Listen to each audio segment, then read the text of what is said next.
देखो, आपका अपना परिवार MRK स्टडी में आप सभी का स्वागत है।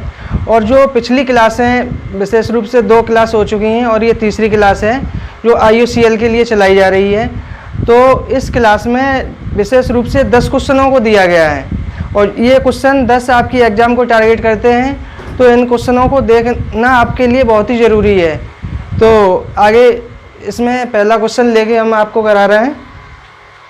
तो पहला क्वेश्चन है आपका, किसी संख्या में 21 जोड़ा जाए तो वह अपनी तिगुनी संख्या से 7 कम हो जाती है, तदनुसार वह संख्या कितनी होगी। मानो किसी संख्या में अगर हम कितना जोड़ देते हैं 21, तो वह अपनी संख्या के तिगुने से कितना कम हो जाती है, 7 कम हो जाती है। तो देख लीजिए, क्वेश्चन नंबर फर्स्ट है आपका और इसे सॉल्व करते हैं। कोई संख्या है, मानो संख्या मैंने क्या माना x, तो संख्या है उसमें कितना जोड़ते हैं 21। तो संख्या अपने तिगुने से, तो इसका तिगुना करोगे तो 3x हो जाएगी, उससे 7 कम, तिगुने से कितना 7 कम, और 7 कम करोगे तो 3 गुने में से 7 कम कर दोगे।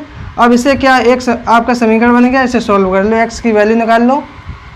जैसे इस तरफ ले जाओगे आप x को तो क्या हो जाएगा 3x माइनस के 2x, और ये इस तरफ लेके आओगे तो 21 + 7, तो इधर कितने बचे 2x और इधर कितने हो गए 28। तो कुल मिला के आपका x की वैल्यू कितनी आई 14। यही आपका क्या होगा आंसर, अर्थात वो संख्या आपका क्या होगा 14। तो इसके बाद दूसरा क्वेश्चन देखते हैं।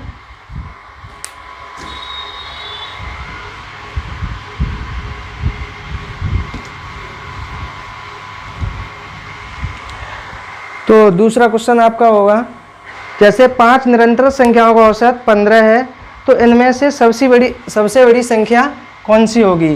तो कुल मिला के 5 लगातार संख्या हैं, तो हम मान लेते हैं जैसे फर्स्ट क्या होगी x, फिर दूसरी क्या होगी x + 1, तीसरी क्या होगी x + 2, चौथी क्या होगी x + 3 और पांचवी क्या होगी x + 4। अब इन संख्याओं का औसत कितना दिया है, एवरेज ऑफ 5 नंबर 15 दिया है।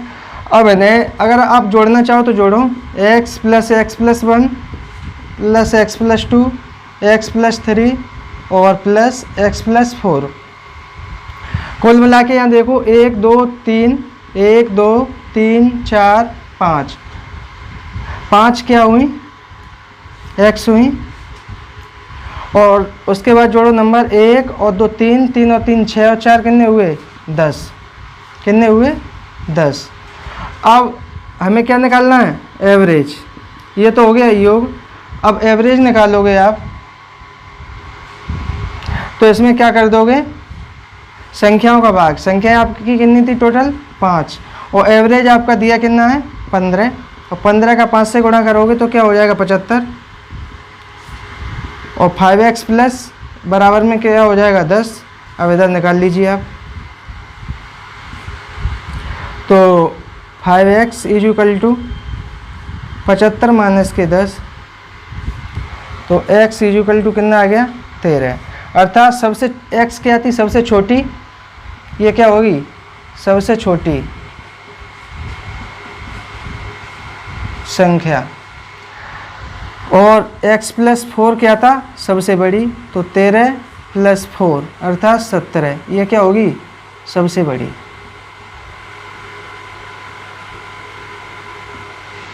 अर्थात आंसर आपका क्या होगा 17। तो ये तो हो गया आपका एक मेथड से, और डायरेक्ट निकालना चाहो, मिटा रहा हूँ फिर इसे, और डायरेक्ट निकालना चाहो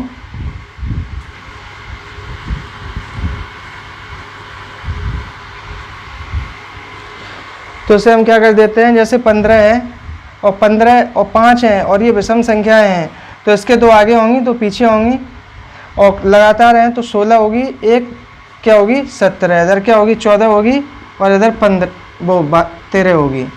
तो कुल मिला के सबसे बड़ी पूछ रहा है तो 17 हो जाएगी, सबसे छोटी पूछ रहा है तो 13 हो जाएगी। ऐसे भी निकाल सकते हो डायरेक्ट।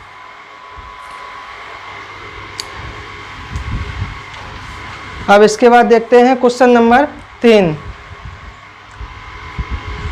तो क्वेश्चन नंबर 3 आपका क्या है?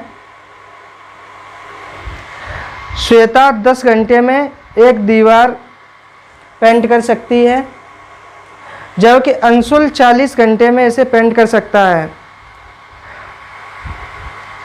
यदि वे इसे एक साथ पेंट करते हैं और 14,000 रुपये का भुगतान प्राप्त करते हैं, तो अंशुल का हिस्सा कितना है? कुल मिला के इसमें अंशुल का शेयर निकालना है और दोनों का अलग अलग कार्य करने का वो दिया है समय। तो श्वेता 30 दिन में करती है, 30 घंटे में करती है, अंशुल 40 घंटे में करता है। देखो श्वेता 30 दिन में और अंशुल कितने में करता है? 40 दिन में। घंटे हैं, सॉरी। तो यहाँ देख लो, जो भी इनके द्वारा इनकम होगी वो किसके अनुपात में बांटी जाएगी? इनकी कार्य क्षमता के अनुपात में। तो जैसे श्वेता है, एक तरफ लिख लो श्वेता, दूसरी तरफ लिख लो अंशुल। अब इनका टाइम कितना है? ये लेता, श्वेता लेती है 30 घंटे, रेशियो में निकाल लो, और अंशुल कितना लेता है? 40 घंटे। तो इनका रेशियो कितना बना टाइम का? 3:4। 3:4 बना टाइम का रेशियो। अब इनका इफ़िशियंसी का रेशियो निकालो तो क्या हो जाएगा? ठीक उल्टा हो जाएगा, 4:3। तो जो जिस अनुपात में इफ़िशियंसी आई है उसी अनुपात में हम क्या बांटेंगे? जो हमारा भुगतान किया हुआ धन है उसको बांटेंगे। अब भुगतान किया हुआ धन कितना है? 14,000।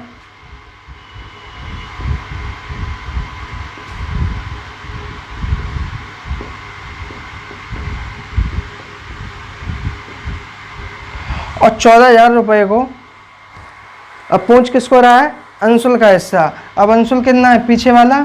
तो टोटल कितना हुआ? ये 7 यूनिट, और 7 में से कितना हिस्सा मिलेगा अंशुल को? 3। तो 3/7 इंटू कितना हो जाएगा? 14,000। ये अंशुल का शेयर है।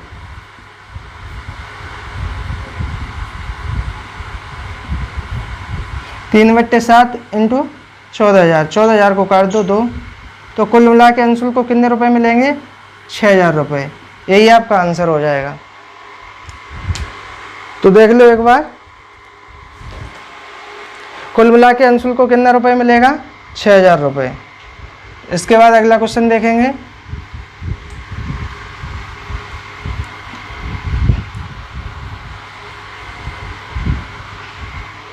Question number 4।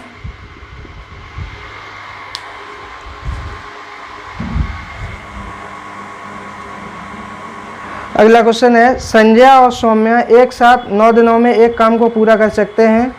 संजय स्वयं 15 दिनों में वही काम कर सकता है। वही काम सौम्या स्वयं कितने दिन में कर सकता है? मानो जो संजय है और सौम्या है, ये दोनों मिलकर काम कितने दिनों में करते हैं? संजय प्लस सौम्या, ये दोनों मिलकर काम कितने दिनों में करते हैं? 9 दिन में।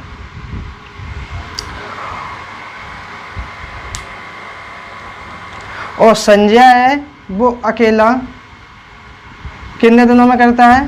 15 दिनों में। अर्थात इनकी इफिशियंसी निकाल लीजिए। इन दोनों का एलसीएम कितना हो जाएगा? 45। और जब क्योंकि 9 पंजे 45, और अब इसका इसमें भाग दीजिए तो कितने बार जाएगा? 5 बार। और 15 का 45 में भाग दो तो कितने बार जाएगा? 3 बार। अब यहाँ देख लीजिए, अगर संजय और सौम्या एक दिन में कितना यूनिट कार्य कर रहे हैं? 5, और खाली संजय कितना कर रहा है? 3। तो पूछा किसका है? सौम्या का। अर्थात सौम्या कितने करेगा? दोनों कर रहे हैं 5 और ये अकेला कर रहा है 3। तो सौम्या का कितना हो जाएगा? सौम्या कितने यूनिट करेगा? 2 ही तो करेगा। और टोटल कितना है? 5, 45। तो 45 बट्टे क्या करोगे? 2। और 45 बट्टे 2 करोगे तो आपका क्या हो जाएगा? 45 में 2 का भाग दो तो कितने बार जाएगा? 2 दूनी 4, 2 दूनी 4। अब कितना बचा? 1। तो 1/2। और ये क्या हो जाएगा? दिन। अगर सौम्य अकेला कार्य करेगा तो कितने दिन लगा देगा? 22.5 दिन। तो ये आंसर हो गया। इसके बाद देखोगे अगला क्वेश्चन,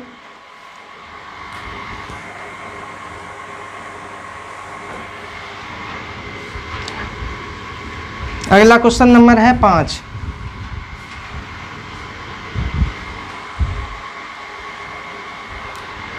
तो क्वेश्चन नंबर 5 आप देखते हो, समांतर चतुर्भुज का आधार उसकी ऊंचाई से दोगुना है और उसका क्षेत्रफल 288 सेंटीमीटर स्क्वायर है, समांतर चतुर्भुज का आधार होगा। तो कुल मिला के इसमें दिया है कि समांतर चतुर्भुज है, उसका आधार ऊंचाई से कितना दिया है? दोगुना। जैसे समांतर चतुर्भुज आप बना लीजिए,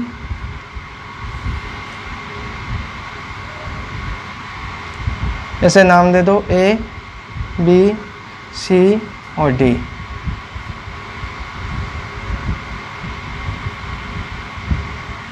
ये हो गया आपका। अगर आधार मेरा क्या है, ऊंचाई की बात करोगे तो यहाँ से ये डाल लो, ये आपकी क्या हो गई? ऊंचाई। तो आधार कितना हो जाएगा? 2h। ये पूरा कितना हो जाएगा? 2h। अब समांतर चतुर्भुज का क्षेत्रफल क्या होता है? समांतर चतुर्भुज का क्षेत्रफल क्या होता है?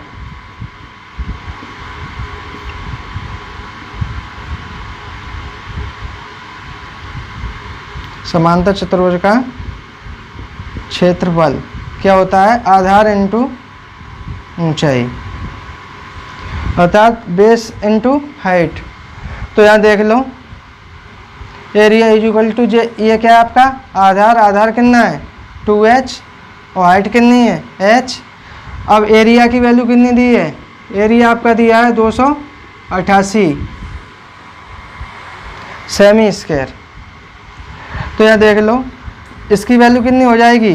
288 और 288। अब यहाँ 2 से क्या कट जाएंगे? 288 कितने बार? 2 एकन 2, 2 चौकू 8, 2 चौकू 8। h का करोगे h से तो h स्क्वायर हो जाएगा, इसका हटाओगे तो इस पर क्या चढ़ जाएगा?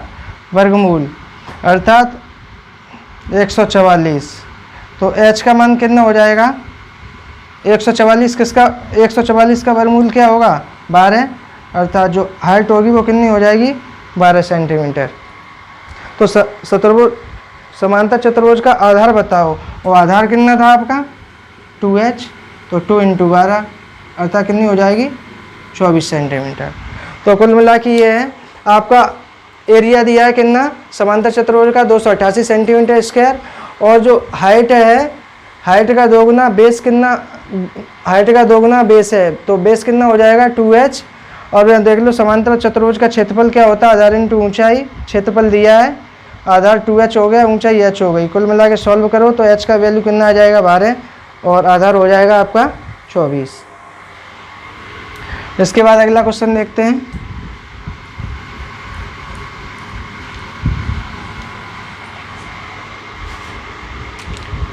तो क्वेश्चन नंबर 6, छठवां क्वेश्चन आपका क्या है कि 2 ट्रेनें विपरीत दिशा में 40 किलोमीटर पर घंटा और 50 किलोमीटर पर घंटा की गति से अलग अलग स्थानों से 360 किलोमीटर दूरी से आ रही हैं। कितने घंटे बाद दोनों ट्रेनें एक दूसरे से मिलेंगी? अर्थात 2 ट्रेनें हैं और दोनों विपरीत दिशा में चल रही हैं। 2 ट्रेनें कैसी हैं और दोनों की स्पीड भी कैसी है? डिफरेंट है। जैसे एक ट्रेन है मानो ए पॉइंट और दूसरी ट्रेन है बी पॉइंट, ये इधर आ रही है, ये इधर आ रही है। अब ये क्या है? एक चल रही है 40 किलोमीटर पर आवर और दूसरी चल रही है 50 किलोमीटर पर आवर, और दोनों के बीच की डिस्टेंस वो कितनी है? 360 किलोमीटर। तब वो ये कह रहा है कि मतलब ये दोनों ट्रेन कब एक साथ मिलेंगी, अर्थात कितने घंटे बाद एक साथ मिलेंगी। तो देखो, जब ट्रेनें विपरीत दिशा में चलती हैं तो हमेशा क्या हो जाती है? इधर से भी कोई आ रहा हो, इधर से भी कोई आ रहा हो, तो उनकी चालें क्या हो जाएंगी? जुड़ जाएंगी। अर्थात टोटल चाल कितनी हो जाएगी? कुल चाल 40 + 50, टोटल चाल कितनी हो जाएगी? 90 किलोमीटर पर आवर। अब दूरी कितनी है आपकी? 360 दी है, तो समय निकालना है। और समय बराबर क्या होता है, दूरी बट्टे चाल। अब यहाँ निकाल लीजिए, दूरी कितनी है 360, चाल कितनी है 90, आप काट दो, 9 चौक 36, 0 से 0, तो कितने घंटे बाद मिलेंगी, 4 घंटे बाद। यही आपका क्या हो जाएगा आंसर।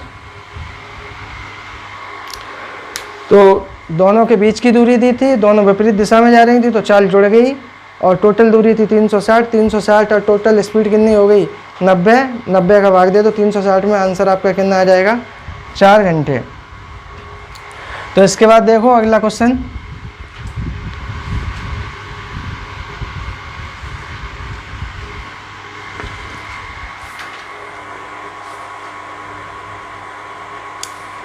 अगला क्वेश्चन है, एक क्रिकेट टीम में 11 खिलाड़ियों की औसत आयु 22 वर्ष है। जब टीम के कोच की आयु इसमें शामिल की जाती है तो औसत आयु 1 बढ़ जाती है, टीम के कोच की आयु कितनी होगी। तो कुल मिला के ये है कि जब एक टीम में कितने सदस्य हैं, 11, और 11 सदस्यों की औसत आयु कितनी है, 11 सदस्यों की औसत आयु कितनी है 22, और जब उसमें कोच को शामिल कर लिया जाता है तो औसत आयु उनका कितना बढ़ जाता है 1, अर्थात 22 से कितना हो जाएगा 23। तो यहाँ देखो, वैसे करना चाहो तो ये बहुत बड़ा हो जाएगा, लेकिन आपको शॉर्ट तरीका बता रहे हैं।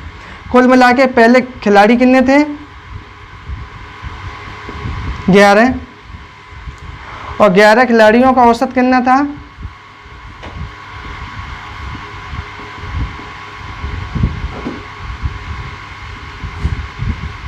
औसत था आपका 22। अगर कोच के आ जाने से कितना बढ़ा है, एक ही तो बढ़ा है। अब जब कोच के आ जाने से 1 बढ़ा है और कोच सहित कितना हो जाएंगे टोटल खिलाड़ी, कोच सहित खिलाड़ी कितने हो जाएंगे 12, अर्थात जो 1 बढ़ा है वो किसके लिए बड़ा होगा, 12 के लिए बड़ा होगा। तो इसे हम डायरेक्ट निकाल सकते हैं कि मानो प्रत्येक में 1 की वृद्धि हुई है तो 12 की वृद्धि हुई होगी, और पहले से कितना है 22 है ही, 22 और 12 कितने हुए 34, यही मेरा क्या हो जाएगा आंसर। अब देखो, तो कोच जो पहले से कितनी थी 22, नया औसत पहले से कितने था 22, अब 12 खिलाड़ियों का मानो कोच के आ जाने से क्या बढ़ गया, 1 औसत बढ़ गया, तो कोच भी तो उसमें शामिल हो गया, तो 12 का कितना बढ़ा है 1, तो 12 × 1 कर लेंगे। अब 22 और 12 का 12, 22 और 12 कितने हुए 34।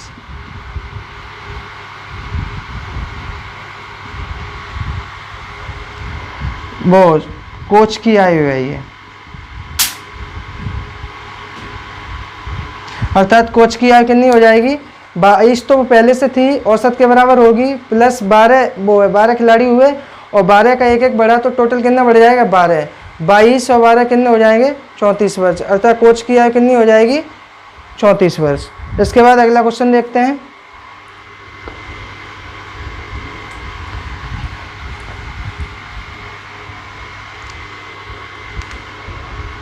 सातवां क्वेश्चन देखो,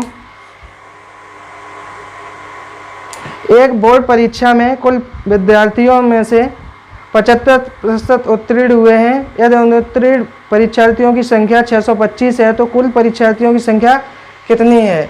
कुल मिला के जो आपका डाटा दिया है वो किसका दिया है, अनुत्तीर्ण का।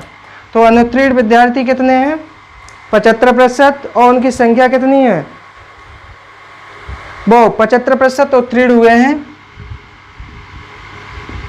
उत्तीर्ण विद्यार्थी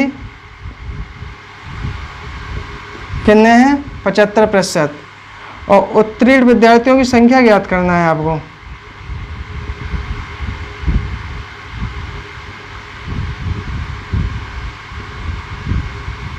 ये फाइंड आउट करनी है आपको। तो यहाँ पे अनुत्तीर्ण कितने दिए हैं,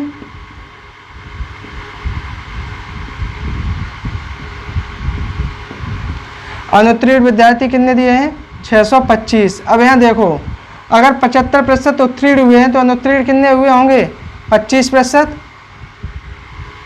तो अनुत्तीर्ण कितने हो जाएंगे, अनुत्तीर्ण विद्यार्थी 25% होंगे, और उनकी वैल्यू भी दी है तो ये कितने के बराबर हो जाएगा? 25% के। यदि 25% हमारा कितना है? 625। तो 75% टोटल पूछा है ना कुल विद्यार्थी, 25% 625 है, तो 100% कितना होगा? तो 625 मैंने कहा था जो दिया है उसे बट्टे में ले लो और जो पूछ रहा है उसका गुणा कर दो। तो 100 पूछ रहा है, 25 दिया है, तो 25 से ये काट दो, 25 चक 100 और 25 और इसमें इसका गुणा करोगे तो 5 चक 20 और 5 दूनी 10 और 2 वो 4 दूनी 8 और 2 10 और 6 चौक 24 और ये कितने हो जाएंगे? 25। अर्थात टोटल विद्यार्थी कितने होंगे? 2500। ये कुल विद्यार्थी हो गए आपके। तो ऐसे ही डायरेक्ट आंसर वैसे मौखादी भी आप निकाल सकते हो कि किसी संख्या का मानो 25% 1/4 होता है, तो 1/4 कितना हुआ? 625। तो 4 कितना हो जाएगा? उसका 4 का मल्टीप्लाई कर दो, डायरेक्ट भी निकल आएगा।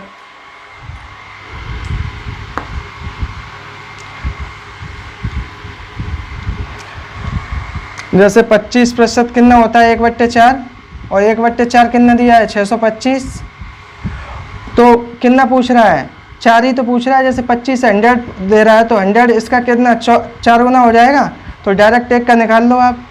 तो टोटल कितना हो जाएगा? 625 और इनटू कितना हो जाएगा? 4 और ये भी कितना आ गया आपका? 2500। ये भी आपका आंसर हो जाएगा। इसके बाद अगला क्वेश्चन देखो, 8वां क्वेश्चन आपका क्या है? एक निश्चित राशि पर साधारण ब्याज कुल राशि का 16/25 है। यदि दर प्रतिशत और समय दोनों समान हैं तो ब्याज दर क्या होगा? मानो कोई राशि है, वो किस पर दी जाती है? साधारण ब्याज पर दी जाती है। और साधारण ब्याज पर दी जाती है, अगर ब्याज की दर और समय समान है तो वह राशि कितना हो जाती है? 16/25। अर्थात 16/25 ये आपका क्या दिया है? साधारण ब्याज। अर्थात साधारण ब्याज कितना हो जाएगा? 16। और जो मूल राशि होगी या मूलधन होगा वो कितना हो जाएगा? 25। और दर और समय कैसे हैं? समान है। दर बराबर समय और ये क्या है? समान। और समान है तो इसे मैंने क्या माना x। ये दोनों कैसे हैं? समान है। और समान है तो इसे मैंने क्या मान लिया? x। अब वही फॉर्मूला लगा दो साधारण ब्याज वाला, ऐसा ही वाला लगाओ। क्या होता है? PRT। ऐसा ही बराबर क्या होता है? PRT/100। अब यहाँ देखो ऐसा ही कितना दिया है आपका? 16 बराबर P कितना दिया है आपका? 25। R कितना दिया है आपका? X। T कितना दिया है? X बट्टे क्या हो जाएगा? 100 और 25 चक 100 4 बार, 4 का इधर मल्टीप्लाई कर दो। 16 × 4 बराबर x²। अब ये 16 चक 64, इसका अगर 16 का वर्गमूल लोगे तो कितना हो जाएगा? 4 और 2 का वर्गमूल लोगे, वो 4 का वर्गमूल लोगे तो कितना हो जाएगा? 2 और x² का वर्गमूल लोगे तो कितना हो जाएगा? x। तो x की वैल्यू कितनी आ जाएगी? 8। अर्थात आपका क्या आंसर होगा? 8। ऐसे ही निकाल लेते हैं। इसके बाद देखोगे आप अगला क्वेश्चन,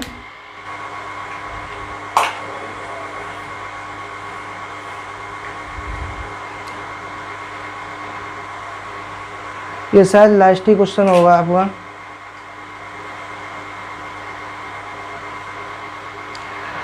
दस प्रतिशत वो 30% और 10% की उत्तरोत्तर छूट देने के बाद एक वस्तु का विक्रय मूल्य 6300 रुपये हो जाता है, तो उसका अंकित मूल्य कितना होगा? मानो कोई वस्तु है, उस पर 2 उत्तरोत्तर छूट दी जाती हैं। उत्तरोत्तर छूट दी जाती हैं और वो कितनी है? क्रम से 30 और 10। तो इसके लिए मैंने फार्मूला बताया था पिछली वाली क्लास में, x + y माइनस के xy/100। ये क्या होती है? छूट होती है, उत्तरोत्तर छूट। और जो भी आएगी वो किस में आएगी? वैल्यू परसेंटेज में आएगी। ये छूट प्रतिशत होता है। तो यहाँ लगा लीजिए आप, पहला कितना है? 30, दूसरा है 10, फिर 30 × 10 / 100। तो ये काट दो, 0 से 0, कुल मिला के यहाँ कितना है 30 और 10 40, यहाँ कितने बचे 3, तो टोटल कितना हुआ 37। और कोई चीज़ होती है अपने आप में कितना होती है 100% होती है, और 37% ये है। और टोटल जो हमें वस्तु मिली है वो कितने रुपए में मिली है 6300 रुपये में। अब तो शेष 100 में से आप घटाओगे 37, तो ये कितना बनेगा 63%, अर्थात इसकी वैल्यू कितनी दी हुई है उसमें 6300 रुपये। इतने ही में तो मिली है कोई वस्तु। अब 63% बराबर 6300 के, तो 100% बराबर कितने के हो जाएगा 63 बराबर 6300 के, तो 100 कितने के हो जाएगा 10,000 के। अगर ऐसे ना निकालना चाहो तो डायरेक्ट ऐसे निकाल दो,